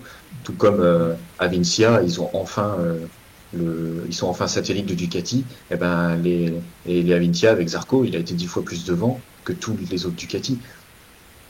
Bien sûr. Ah oui, de toute façon, Invincia avec Zarco, c'était gagnant-gagnant, hein, parce qu'ils avaient besoin d'un pilote pour les guider, parce qu'ils étaient complètement paumés. Et Zarco, il avait besoin d'une équipe qui soit autour de lui pour le remettre en confiance. Donc, Ouais. je pense que là-dessus, ils se sont bien trouvés. Après, je me suis posé la question pourquoi Quartararo est pas retourné sur la 2019 en milieu de saison. Il l'a demandé Euh, plusieurs fois. Et ouais, mais pourquoi ils lui l'ont pas donné Bah, c'est un parce désaveu. que, Pour ouais, Yamaha, c'est un ça. désaveu C'est un camouflet. Ah oui, c'est. Faut ça savoir veut ce que dire tu la veux, c'est une moto année où est tu finie. peux gagner le championnat. Ouais, mais après, ça veut dire qu'ils savent pas développer une moto. Sur le Bah, long terme. Tu peux te tromper sur une saison. Hein. Je pense qu'ils ont été peut-être un peu trop agressifs dans leur développement. Il y a Mattia Binotto. Dans ce cas-là, ce qui aurait été malin pour eux, ça aurait été de remettre tout le monde sur la 2019, effectivement. Ah bah clairement. Vignales avec la 2019 aurait été pas mal. Bon, Rossi, je continue à avoir des réserves en ce moment, mais on espère que peut-être que le fait de retourner chez Petronas, ça va l'aider aussi, peut-être, voilà, être un peu plus libéré. À rouler avec Morbidelli, son poulain, ça va l'aider. À rouler avec son frère aussi, on rappelle, puisque Luca Marini fera ses débuts en MotoGP l'an prochain chez Esponsorama Racing, s'il vous plaît. Oui, c'est Le vrai nouveau qu'il nom. y a Avincia aussi. Le nouveau nom de chez Avintia. Mais effectivement, on a hâte. On va déjà évidemment avoir hâte de voir ce que ce week-end va nous donner. Qui sait, peut-être encore un nouveau vainqueur. Hein. Pourquoi pas un Takaki Nakagami s'il parvient à rester sur ses roues. Ouais. Parce que dès qu'il est devant, il tombe. Hein. C'est terrible. Hein. En Aragon, il fait la pole et il tombe. Il fait la pole, il tombe. Voilà, il tombe au 4ème virage. Là, à Valence, il nous fait un superbe dépassement. Il fait un superbe dépassement, puis il se mire au même moment. C'est un peu, Ouais, c'est un peu dommage. C'est un Takuma Sato, la grande époque. Il peut être devant, mais il se loupe. Il perd les occasions. Et c'est dommage. C'est dommage parce que dans une année où il n'y a pas Marc Marquez, c'est parfait pour un pilote Honda en fait, pour Il y a pouvoir se pas- prouver. il y a- Exactement. Il a eu le soutien de tout le monde. Il n'y a pas Marc Marquez. Il y a beaucoup de pilotes qui ont gagné, comme Binder, comme Oliveira. C'était la chance de monter sur un podium, de gagner. Et il a eu 2 énormes occasions, et malheureusement, il les a pas saisies. Parce qu'un Nakagami, c'est bête, mais un Nakagami qui fait 4ème d'un Grand Prix, c'est extraordinaire. Mais si l'an dernier il finit 4ème d'un Grand Prix à 15 secondes de Marc Marquez, on dira oui, bon, bah, il a la même moto. Quoi. Donc c'est pour ça Ouais, qu'effectivement. mais alors tu vois justement l'effet pervers de ça, c'est que cette année, Joan Mir, il est champion du monde, mais il n'y a pas Marc Marquez. là, Et ça, il l'aura toute sa carrière. on va attendre de Il voir. a été champion du monde quand Marc Marquez était pas là. Mais maintenant, à lui Après, de le battre. Quand Tu ça va. prends, On tu- verra tu- l'année en fait, prochaine. Ouais, mais c'est comme en Formule 1. T'enlèves Hamilton. Ça fait exactement la même saison que ce qui s'est passé en MotoGP cette année. T'enlèves le mec le plus fort. Bah derrière, après, t'as une harde de mecs qui veulent absolument gagner et tu aurais eu des courses incroyables. Ouais, mais alors là, tu vois, pour le coup, en moto, je trouve que la moto fait quelque chose, mais l'humain est beaucoup plus marqué qu'en Bien Formule 1. Marquez. Du coup, tu regardes, ils ont mis Bradle, ils ont mis T'as Alex Marquez qui a la même moto que son frère, et ils ont mis quasiment les 3 quarts de la saison avant d'arriver à comprendre comment elle marche et à être performant avec. Et encore, ils n'ont pas réussi à garder le niveau de performance. Donc le truc, c'est qu'elle elle est faite pour Marc Marquez. Elle est faite pour Marquez, mais oui, bien évidemment. Donc moi je te dis, on verra l'année prochaine, on verra si Mir prend une tollée sur toute la saison et qu'il est complètement à la ramasse, on dira il était champion du monde quand il était pas là, c'est tout. Ouais. Mais l'avantage, l'avantage, pas l'avantage, c'est qu'il pourra te répondre, oui, mais j'ai été champion du monde. Mais voilà. Et tu peux le mettre avec tout le monde. Si c'était Quartararo cette année champion, on aurait tous été super heureux. Mais clairement. On aurait tous dit, il n'y a pas Marquez parce que c'est comme ça. Mais clairement, mais c'est un peu le côté pervers du fait que le must-have n'était pas là, quoi. L'avantage, entre guillemets... Vas-y, ok. Ouais, l'autre côté pervers, c'est aussi au niveau des statistiques, puisque Mir gagne son championnat avec une seule victoire qu'il a décrochée à l'antépénultième Grand Prix. Peut-être qu'il va y avoir une pression sur le garçon la saison prochaine, parce qu'il va peut-être falloir qu'il confirme, de par son statut de champion du monde. Est-ce que Marquez reviendra? Ça on le saura plus tard. Mais bon, voilà, il faudrait pas qu'on lui dise ouais, garçon, tu nous as fait une Rosberg 82 en Formule 1, quoi. Il a l'air champion avec une seule victoire. Il a l'air d'avoir la tête bien faite, ce Juan Mir. Et à mon avis, il va... Déjà, ça va être bien pour lui. Il va être le leader de Suzuki, du coup, dans les années à venir. Ça va être intéressant de voir comment il gère la pression désormais. Oui, après, là, moi, ce que j'attends de voir, c'est si Joan Mir tient la pression et si Suzuki arrive à continuer comme ça. Parce que si c'est pour faire dégringoler tout de suite après, malheureusement, ça ne sert à rien. Maintenant, je confirme. Je suis assez confiant pour Suzuki parce que depuis leur retour en 2015, ils n'ont fait que mieux. Chaque année, vraiment, on sentait que ça allait mieux. Déjà, 2016, il y a déjà une victoire pour Vignales en Grande-Bretagne, mais dès 2017, ça montait régulièrement sur le podium avec Rins et Iannone. 2018, enfin voilà, ça commençait vraiment à bien aller chez Suzuki ces dernières années. Donc à voir, mais à mon avis, ils ont bien conçu la moto. C'était le premier titre Suzuki depuis 20 ans, on rappelle évidemment avec Norbert Junior. 2000, en 500 cm3. Donc à voir pour les Suzuki, effectivement. On rappelle, le dernier Grand Prix de la saison, c'est ce week-end. 15h dimanche, on va quand même espérer que Fabio Quartararo réussisse à finir deuxième du championnat, ce serait plutôt chouette. Sur un circuit de Portimao dont on ne sait pas encore vraiment à qui il pourrait profiter vu que cette saison a été très étrange au niveau des performances des motos. On aura aussi les titres en Moto 2 et Moto 3 qui vont jouer, ça va être aussi très intéressant à suivre. Bien sûr, toujours des courses de fou dans ces catégories-là, mais si on regarde, c'est vrai que c'est dingue. Il y a 10 pilotes qui ont dépassé les 100 points cette année, mais aucun qui a dépassé les 200, alors que Marquez serait déjà, lui, il a plus de 200. Il serait déjà à 250, 260, certainement, mais il a chuté. C'est ce que je voulais dire aussi tout à l'heure, c'est que d'un côté, oui, il gagne la saison où Marquez n'est pas là, mais c'est uniquement de la faute de Marc Marquez. C'est Marc Marquez qui a fait la faute. C'est Marc Marquez qui est revenu au Grand Prix d'après et qui a aggravé sa blessure. Et j'avoue que pas une Covid, quoi. Voilà, j'avoue que c'est ce qui m'aurait vraiment inquiété cette année, c'est que voilà, on se retrouve, que ce soit en F1 en moto dans n'importe quel championnat, on se retrouve avec un pilote qui est devant et qui se retrouve avec le Covid, qui perd 2-3 courses et qui perd le titre là-dessus. Là, ça aurait vraiment été compliqué. Finalement, ça n'a pas été le cas.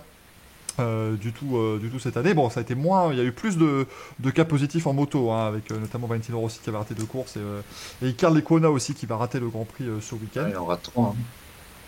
Donc oui, puis Lecuona en plus il a raté 2 Grands Prix à Valence. Ils ont une gestion un peu bizarre du Covid en MotoGP. En MotoGP, franchement, c'est pas comme en Formule 1, c'est très bizarre parce que on voit avec les Lecuona. Vignales aurait dû être inapte. On voit avec Rossi un coup positif, un coup négatif, repositif, renégatif. Vignales qui était cas contact, qu'ils ont laissé rouler. Ils ont mis tout son staff de côté et ils ont dit ouais mais non lui c'est bon, il n'y a pas de souci. Et Lecuona qui était cas contact qu'ils ont retiré pour le remettre, pour le retirer derrière. Enfin, c'est vrai que c'est pas du tout. Je trouve qu'ils sont beaucoup plus laxistes qu'en F1.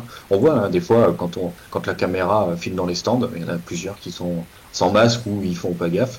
Mais c'est vrai que c'est pas du tout comme en Formule 1. Et oui, mais Hülkenberg, il pilote que des F1, pas des motos. On avait fait celle-là, on va dire que Hülkenberg va aller remplacer Rossi. Corrige-moi, Axel, parce que je suis pas sûr, mais c'est une gestion espagnole, non Exactement. Ouais, espagnol. alors que la F1 c'est une gestion britannique, donc Ouais. c'est beaucoup plus. Américaine aussi, c'est autre chose. Hein. Là, en plus, c'est vrai que Juan Mir gagne un peu le championnat d'Espagne MotoGP aussi, parce qu'il y a eu 7 Grands Prix quand même en Espagne, du coup. On va avoir 7 Grands Prix en Espagne, plus 1 au Portugal, donc c'était pas mal niveau péninsule ibérique. Ouais, d'ailleurs, j'ai trouvé ça un peu dommage que l'organisation fasse pas un peu comme en F1, aller sur des circuits un peu inhabituels. Ils ont fait beaucoup de double header, là, c'était pas très. Certes, ça a donné des résultats différents à chaque fois, ce qui était plutôt surprenant. Mais combien il y a eu 4 week-ends, je crois, enfin 4 grands prix sur 2 fois sur les mêmes circuits à chaque fois. Ah bah sur 14 courses, de toute façon, il n'y en a que 4 qui se sont déroulées sur un circuit qu'on a vu qu'un seul Grand Prix, c'était la France, la Catalogne, la République tchèque et ici au Portugal. Donc, on a eu beaucoup de courses doublées avec les 2 courses en Aragon, à Valence, à Misano, à Jerez. Enfin, vraiment, voilà, ça s'est fait plaisir. Après, voilà, ils ont aussi géré la situation comme ils pouvaient le faire au mieux. Oui. C'était assez compliqué pour tout le monde. On a réussi à avoir un championnat avec 14 courses, ce qui est assez représentatif. Correct. On a un nouveau champion du monde aussi. On va voir qu'est-ce qu'il donnera justement les années prochaines. Juan Mir qui a donc remporté son 2e titre, hein, parce qu'on rappelle, on compte comme ça évidemment en moto. Quand vous gagnez le titre en moto 3 ou en moto 2, vous êtes également champion du monde. Donc Juan Mir est maintenant double champion du monde. À lui évidemment de prouver que ce titre a été mérité et que on lui espère ce ne sera pas un fardeau pour lui. Après, c'est aussi à voir si l'an prochain Marc Marquez marque 313 points et que lui est 2e avec 200, on pourra dire quand même qu'il n'aura pas été mauvais. Ah bah non, clairement pas. Même si ce sera pris la pilée comme tout le monde par Marquez, donc voilà, ce sera à voir, mais très sympathique en tout cas cette saison de MotoGP. Je pense qu'on est d'accord là-dessus, Axel. Vraiment, c'était comme toujours super sympa à suivre et on a hâte d'être en 2021, mais déjà on a hâte que ça se termine ce week-end avec le Grand Prix du Portugal. Les motos sur le circuit de Portimao, je pense que ça va être très spectaculaire. Les Superbike, déjà, on se régale. Hein. Voilà.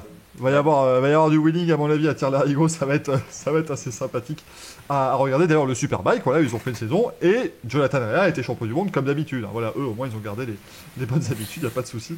La constance. Avec la Kawasaki, Jonathan Rea qui nous fait une saison. Enfin, il est en train de devenir une légende de la moto, mais malheureusement, c'est un petit peu hors du radar, puisque ça n'est pas sur le continent. Il n'ose pas venir en MotoGP.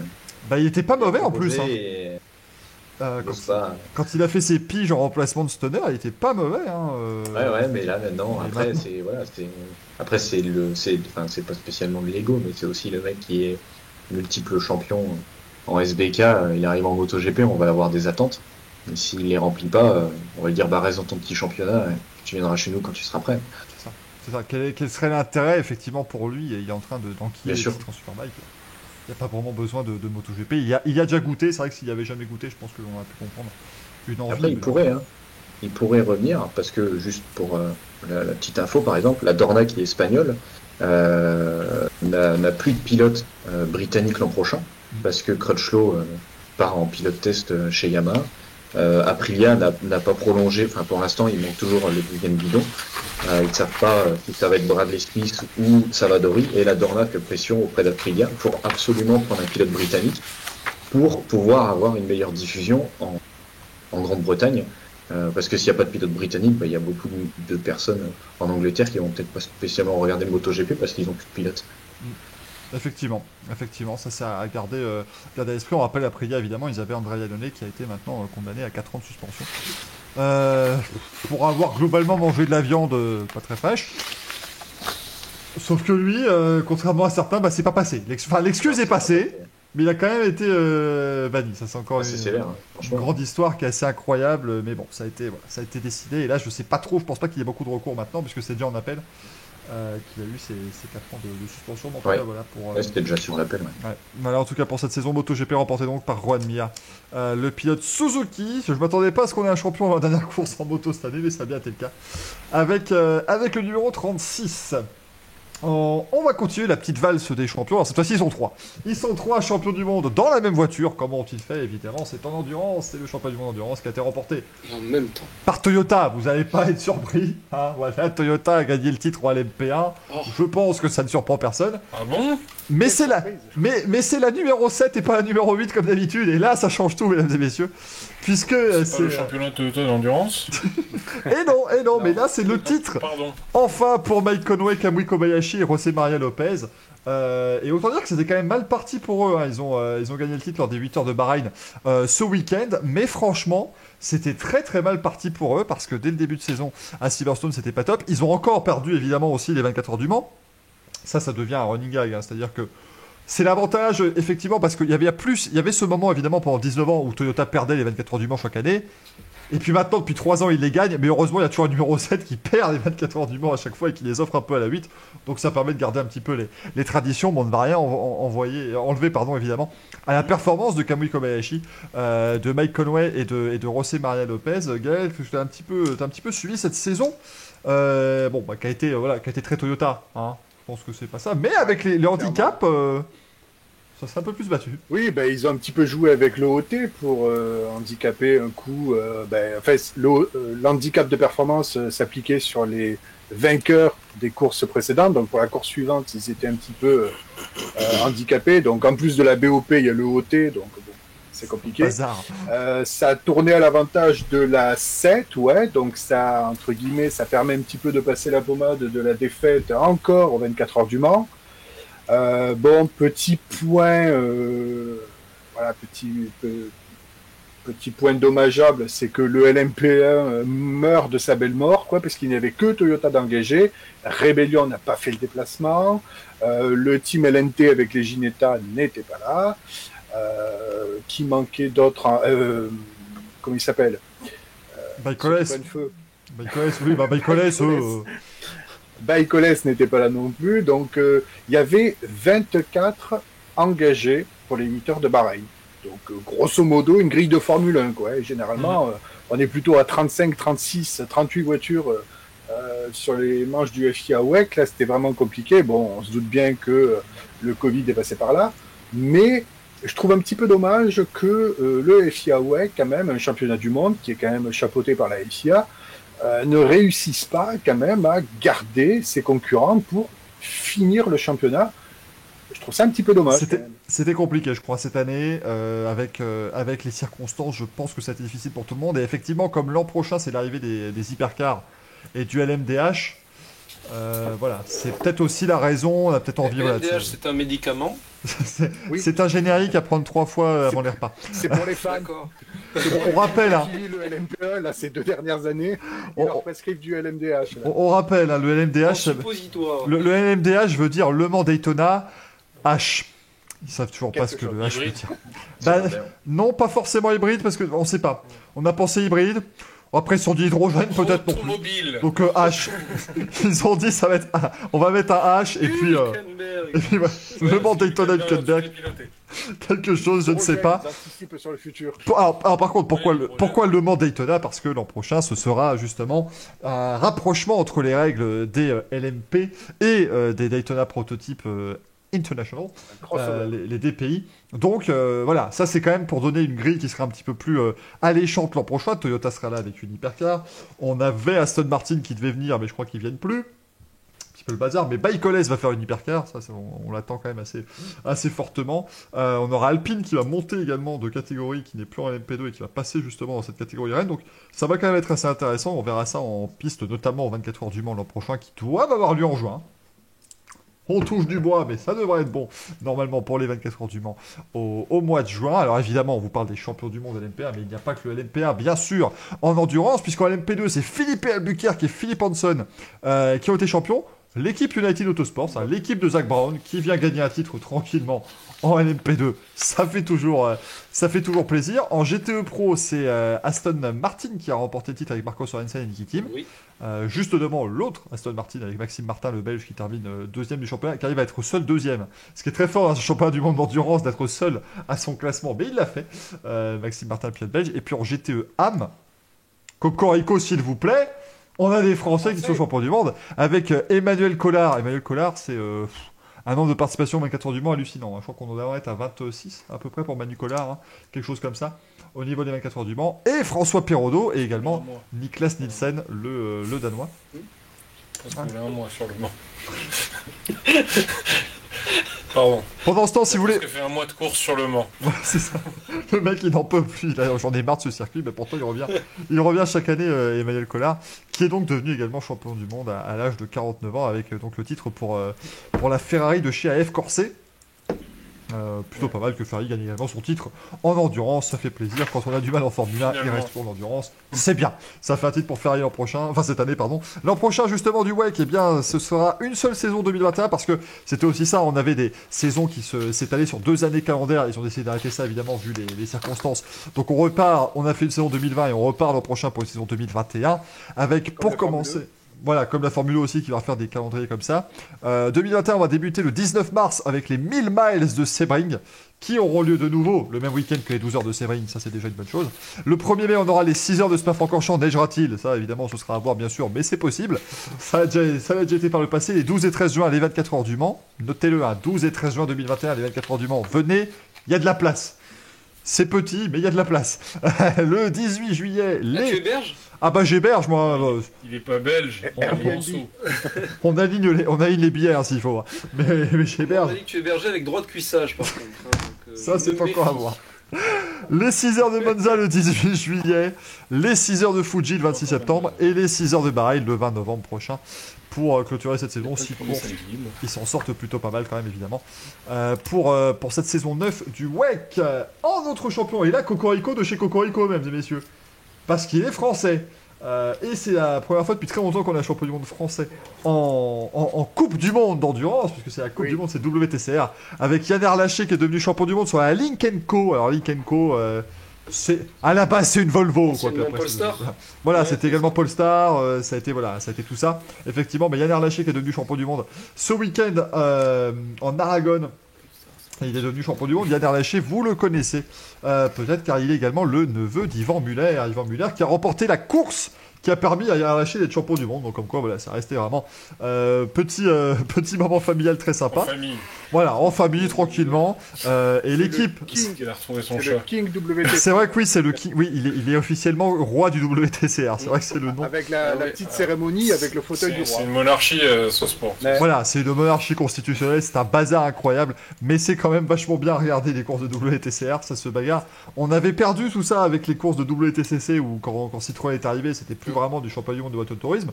C'est un falaise parce que bon, quand vous avez 3 voitures qui prennent la poudre d'escampette, c'est pas vraiment ce qu'on a en tête quand on pense à du tourisme, mais là, le WTCR, ça se bagarre beaucoup plus.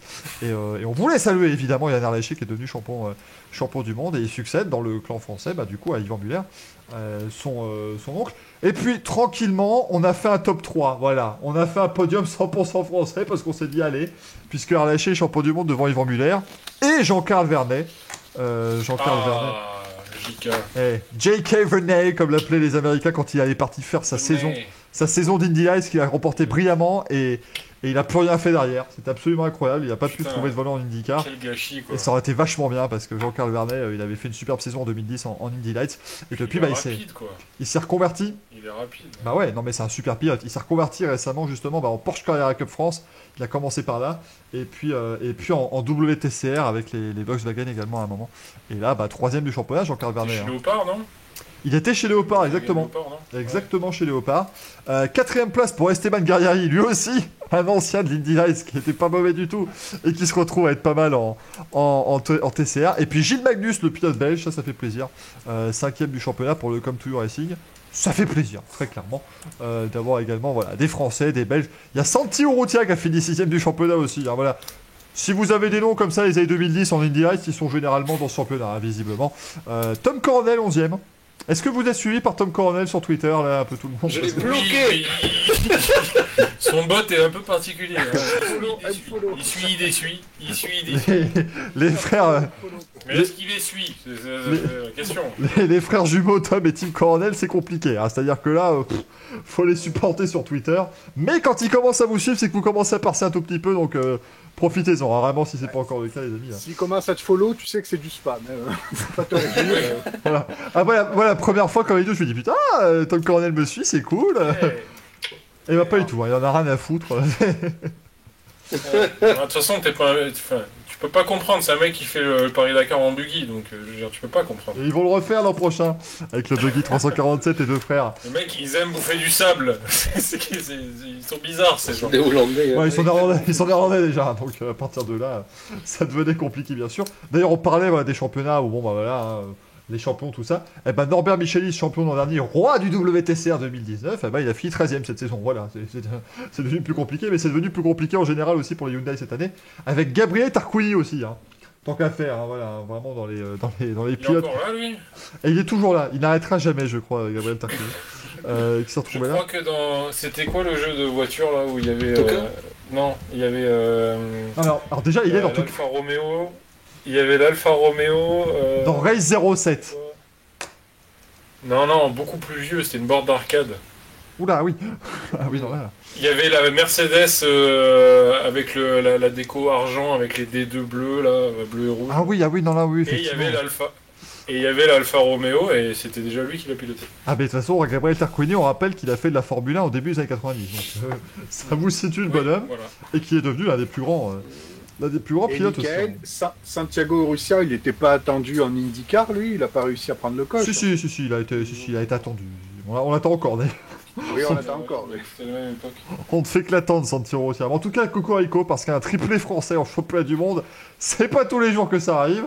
Donc on le salue. Et on félicite Yann Arlaché, Yvan Muller et Jean-Carl Vernet qui ont donc été chercher le top 3. Alors effectivement, Likenko, c'est une marque chinoise, bien sûr, à la base. C'est une marque chinoise, c'est entre Geely et... alors pas la chaîne de télé, hein, mais entre Geely et Volvo. C'est un bazar, tout ce... c'est un grand bazar, hein, tout ce groupe-là. Chanteur. D'ailleurs, ils ont repris les couleurs un peu de Polestar, en fait. Ah bah elles sont bleu ciel, de toute façon les voitures c'est pas compliqué. Ah ouais. Elles sont bleu ciel. Donc, D'ailleurs, voilà. Polestar qui a un petit souci en France, ils peuvent pas être distribués parce qu'il y a Citroën qui a dit ouais mais vous prenez les doubles chevrons, vous les mettez comme ça, bah, ça fait votre logo, donc non. Vous avez pas vu là cette semaine? Là je l'ai pas vu Ouais, celui-là. avec, ça. Ah, merde. Citroën DS et le... Ouais, j'ai vu ça passer. C'est bien compliqué. Oui parce que Moi, tu Polestar. prends les deux chevrons, ils sont comme ça. Mais là tu les mets comme ça fait le logo de Polestar. Ouais ils sont. Ouais. Et ça fait aussi DS Voilà. par. Ouais bien sûr. Voilà. Ah c'est le bazar. Hein. C'est Ah. comme Apple qui fait des procès aux entreprises qui ont un fruit en guise de logo, ça. Bah, Audi dans pas longtemps va pas pouvoir distribuer ses voitures à cause du comité olympique. Ça va devenir compliqué. Disons-le. Ça devient compliqué. Mais à la base, effectivement, Polestar, c'est assez fort, puisque Polestar, c'est l'équipe de course de Volvo à la base. En tout cas, c'est l'équipe de course qui a engagé les C'est pas un Volvo. sport avec des filles qui sont sur une barre en métal, le Polestar? C'est pas pareil, tu te trompes, c'est pas pareil. Oui. Mais ensuite, après avoir engagé les Volvo en WTCC, bah, ils se sont dit, bah allez, on va en faire une marque. C'est un peu comme DS. Alors qu'Axel est décédé hein, sur cette blague, là on l'a perdu. Axel est bon public, on a Ah, l'habitude. Là, il y a plus rien. Ce groupe est simple, on dit en tiens, Geely, Volvo, Polestar, Likenko. Eh bah, mets-moi les 4 voitures une à côté de l'autre, trouve les différences. C'est le jeu des 7 différences avec ce groupe-là. C'est assez incroyable. En tout cas, voilà, Cocorico. Et on va attaquer les news, mais on va commencer les news par un champion aussi. Et oui, là c'est le cœur qui parle. Mais enfin, mesdames et messieurs, nous sommes en 2020. Et Helio Castroneves a gagné un championnat de quelque chose. Spiderman. Et ça n'était jamais arrivé, mesdames et messieurs. Il n'a plus gagné un titre depuis le karting, Helio Castroneves. Et là, il est champion en IMSA, champion en catégorie DPI, avec Ricky Taylor sur l'Acura pour la dernière course de l'Acura, le team Penske qui s'en va de l'endurance. Et pour sa dernière course chez Penske aussi, avec Castroneves, puisqu'il a changé l'an prochain, il va changer d'équipe. Il va quand même changer de crèmerie pour la première fois depuis 20 ans. Castroneves, il était quand même chez Penske depuis 2000, arrivé sur les circonstances tragiques évidemment du décès de Greg Moore à Fontana. Mais Helio Castroneves, voilà, parce qu'on parlait de jeux par exemple, mais moi, on n'arrête pas de me dire, mais moi quand je jouais au jeu de l'IndyCar à l'époque, il était déjà là. Oui, il était déjà là. Je sais qu'il était déjà là.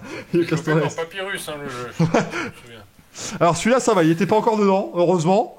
Mais par contre, il était Oh, dans. quand même, arrête. Par contre, il était en carte précision racing.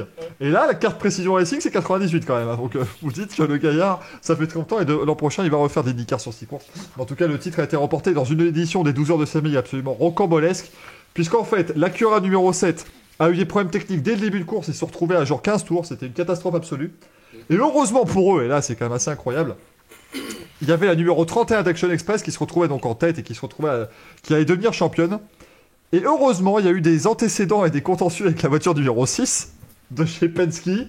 Ça a fini par s'accrocher, et donc la 31 a fini une place devant la numéro 7, et c'était pas assez pour gagner le titre. Voilà, quand on gagne des championnats parce que l'autre équipe pète un câble mentalement, ça fait toujours plaisir. Donc je pense que ça a dû être particulièrement sympa pour l'Acura Team Penske. Sinon au niveau des news, bon on a eu alors... Greg, explique-nous le pugilat Twitter entre Mercedes et Ferrari parce que je suis paumé moi. Je crois on est niveau bac à sable.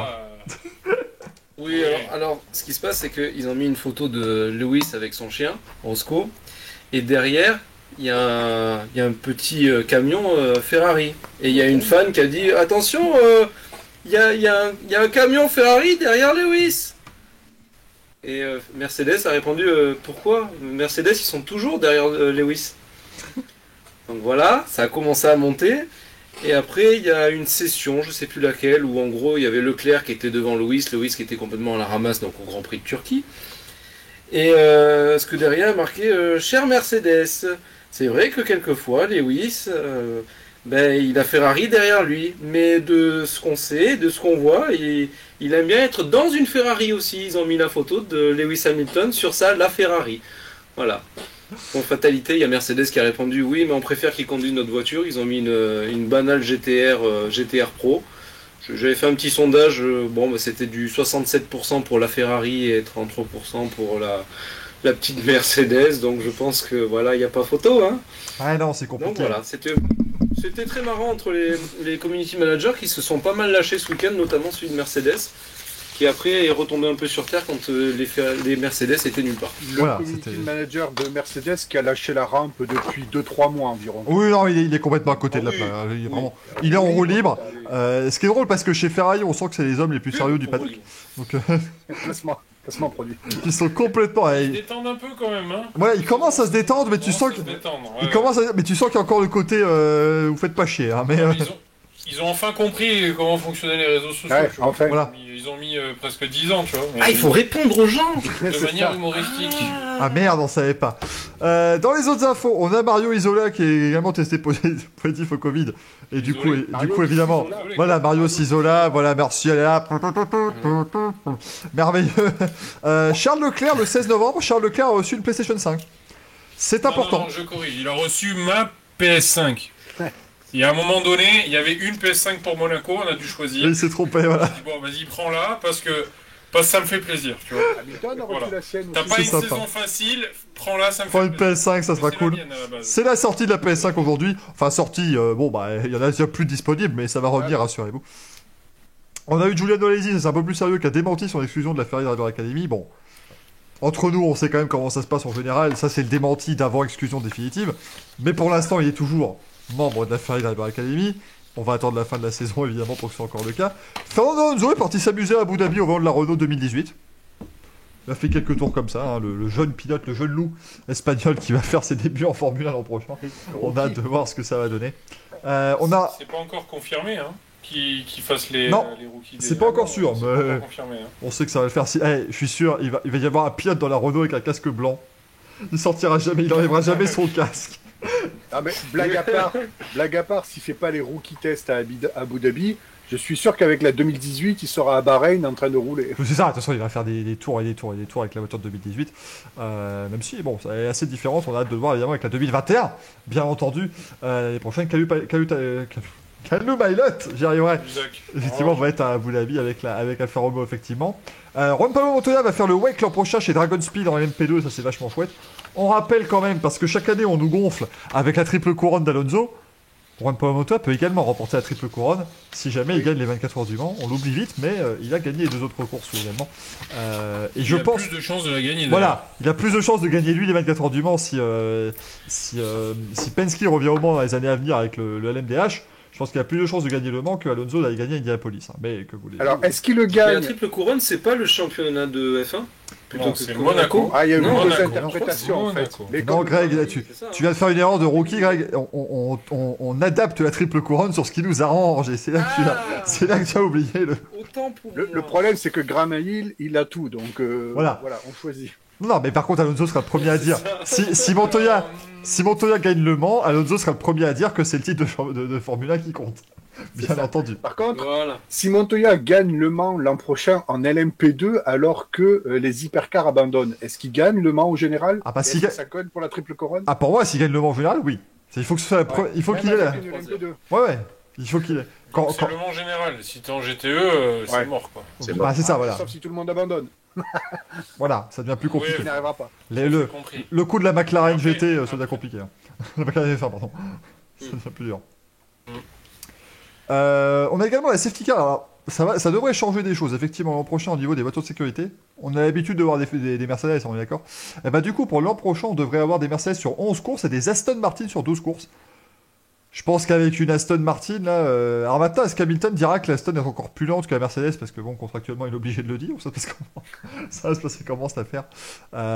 Et on imagine, on est parti sur Aston pour les courses un peu plus prestigieuses, apparemment, hein, si j'ai bien D'ailleurs, le suivi. contrat, Ça dépend des marchés, en fait. ouais. Et le Ouais. contrat Mercedes avec Aisha, c'est depuis 97 quand même. Ouais. C'est la première. Bon, ça date, hein, maintenant, hein. C'est la première année où on avait effectivement que un contrat exclusif, on avait les mêmes voitures sur chaque Grand Prix. Je vous rappelle qu'à l'époque, on avait des Renault 5 Turbo, des Renault Laguna Il y a eu des- en Argentine, enfin c'était... On a eu des Fiat Tempra, on a eu des Vectra 4x4, la Clio Williams, des Lamborghini Diablo. C'était vraiment... Voilà, Mais cette année aussi, on a des Fiat Tempra, non? Oui, et elles sont Mais- sur la grille. Voilà. voilà, effectivement. Multiplat, même, On je est crois. d'accord. C'est un multiplat, cette année, je Et elles sont rouges. suis pas sûr. Elles sont rouges. Eh, Cocorico, il y a un Français qui est champion du monde de Formula e-sport. Eh, c'est chouette ça. Non? Non, il a gagné. Non, il a gagné une Il course. a gagné. Non, il a Il a fait gagné une une course. victoire. Il a gagné une course. Nicolas Longuet.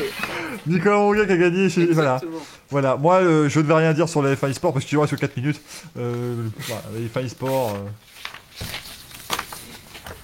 Je ne vais rien dire parce que j'ai des, Changeons de sujet. j'ai des amis qui bossent dessus et des ennemis qui bossent dessus aussi, donc je sais pas, moi je suis entre les deux. Mais en tout cas, voilà, on verra ce que ça donnera les F1 e-sport à la suite. Et puis du coup, chez Pirelli, hein, donc on a enfin une spécification finale pour les pneus de bilatéral. On aimerait les tester effectivement à Abu Dhabi et à Bahreïn. On va voir ce que ça va donner. Et où à Bahreïn? Et ou à Bahreïn, voilà, oui. Ils aimeraient au moins le faire sur la dernière course, ce serait plutôt pas mal. On aura donc effectivement tous le modèle définitif si on pourra les faire rouler en essai libre. À voir, à chaque année de toute façon, les pneus, c'est une saga incroyable. Moi qui croyais humblement que quand vous mettez un manufacturier unique, il y a juste la FIA qui arrive à vous rouler avec ça à telle date et puis vous vous taisez. Eh ben non. La Formule 1, c'est un autre monde, hein, très clairement. Et le pire, ça va être l'an prochain pour tester les pneus de 22 pouces. Hein. De 18 pouces, Et pardon. oui, parce Pour qu'il y aurait- 2022. il y aurait peut-être des voilà. Oui, c'est compliqué, hein, c'est pas les Alors, pneus de on 22 a pouces pour supprimé ta voiture, on l'a pimpé, on a mis des pneus de 22 pouces. On a mis des Avec pneus, spinners. on a mis des 18 pouces dans les 22 pouces. Ceci dit, là, pour le coup, les rétroviseurs ne serviront à plus rien. Ah bah là, Ah non, plus rien du tout même. Enfin, je veux dire, même le halo, entre le halo et les pneus, je vois plus rien. C'est la même hauteur en soi. Ah ouais, mais ça fait un écran. Hein, ça devient plus compliqué. moi, par contre, il y a un truc, j'aimerais votre avis là-dessus. Moi, je trouve dommage que systématiquement, sur les week-ends de Grand Prix, ils nous donnent des déclinaisons qui se suivent en termes de pneus, c'est-à-dire C2, C3, C4, C1, C2, C3. Ils n'ont pas, C'est toujours dommage, je fait. trouve pas. Ils l'ont pas toujours fait. Bah à l'époque, quand Elles se suivent, il n'y a pas d'écart. Ouais, c'est ça. C'est rare, c'est extrêmement rare. J'ai aucun souvenir d'avoir eu une différence comme par exemple C1, C4, C5. J'ai jamais vu ça. À par exemple. Silverstone, je crois qu'ils ont fait ça, non? Sur les deux Non. Silverstone. Non, ils ont mis tous Non, les ils tous ont les fait pneus à deux sélections cran. différentes. Ouais, ils ont fait tous les Ah pneus ouais. un cran plus tendres. Effectivement, Voilà. depuis Mais- l'an dernier, ça arrive plus. Mais je pense que c'est parce qu'ils n'ont plus que 5 spécifications de pneus. Ouais, mais ils pourraient faire 1, 3, 5 par exemple. Mais je pense qu'ils sont en fait assez contents avec ce qu'ils ont parce qu'il y a un écart assez grand déjà entre chaque spécification. Ce serait plus intéressant, moi je suis d'accord, hein, je préférerais qu'ils sautent à un moment une gamme, ce serait plus intéressant pour avoir des pneus tendres un peu plus qualifs, entre guillemets. Ouais. Ce serait plus intéressant. Mais ils le faisaient par contre quand ils avaient l'arc-en-ciel complet, hein, avec toutes les couleurs, quand ils avaient le spectre entier, là, avec tous leurs pneus, que ça allait de super méga giga à ultra. Là ils le faisaient par contre. T'avais parfois les violets et puis les rouges, non, ou les roses et puis, enfin, je sais plus, je suis perdu avec les couleurs, mais ils mettaient des écarts effectivement. Ultraviolet, je sais pas quoi. C'est dommage, ça, parce qu'avec Real Race as One, ça aurait été bien cette année. Voilà. C'est clair. On aurait eu le même arc-en-ciel. On aurait eu le même arc-en-ciel sur les pneus et sur le logo de WSS. Et puis, si on fait comme chez Williams, on met un pneu de chaque couleur, on est bon. Nickel. C'est vrai qu'ils avaient été très forts. C'est ça, pour je la pense. diversitude. Voilà, c'est important la diversitude. Au niveau de l'histoire, mesdames et messieurs, parce qu'il y a eu de l'histoire, il n'y aura pas de quiz ce soir. Et là, je sens Greg qui va faire ouf. Ouf, on n'est pas passé Je loin. veux une défaite. Je veux une défaite. Merde. Mais Greg, t'es là la semaine prochaine. Non, attends, on avait révisé. Oui, bah attends, oui, on avait attends, révisé bah voilà. et tout. Bon bah voilà, t'es là la semaine prochaine, t'auras ta défaite, t'en fais pas. Je vais m'arranger pour que tu puisses perdre quand même. Ce serait dommage que ce ne soit pas le cas. Au niveau de l'histoire, justement, mesdames et messieurs, le 13 novembre, qu'est-ce qui s'est passé un 13 novembre? L'image que j'ai choisie pour l'histoire, oui, Michael Schumacher et Demoli se sont accrochés en Australie. Ça n'a pas fait grand bruit à l'époque, vous le saviez peut-être pas, mais il jouait un titre ce jour-là, effectivement. Et c'est Schumacher qui est devenu. Michael Schumacher qui est devenu champion du monde. Et le même jour, en 99, Lando Norris est né. Je suis vieux, bordel. Lando Norris est né le 13 novembre 99, c'est affreux. Le 14 novembre 2010, Sébastien Vettel a gagné le titre à Abu Dhabi, on passe à autre chose. C'est plus la personne qui l'a perdu que la personne qui l'a gagné, qui me gêne bien sûr. Le 15 novembre 2015, au Brésil, Rosberg a gagné le Grand Prix et c'est tout, puisque Hamilton était déjà champion du monde. Mais c'était le début de toutes ces victoires de fin de saison qui ont permis ensuite de bien débuter en 2016. Et le 15 novembre 2020, Lewis Hamilton a gagné le titre de champion du monde en Turquie. C'était il y a longtemps, effectivement. C'était il y a 4 jours.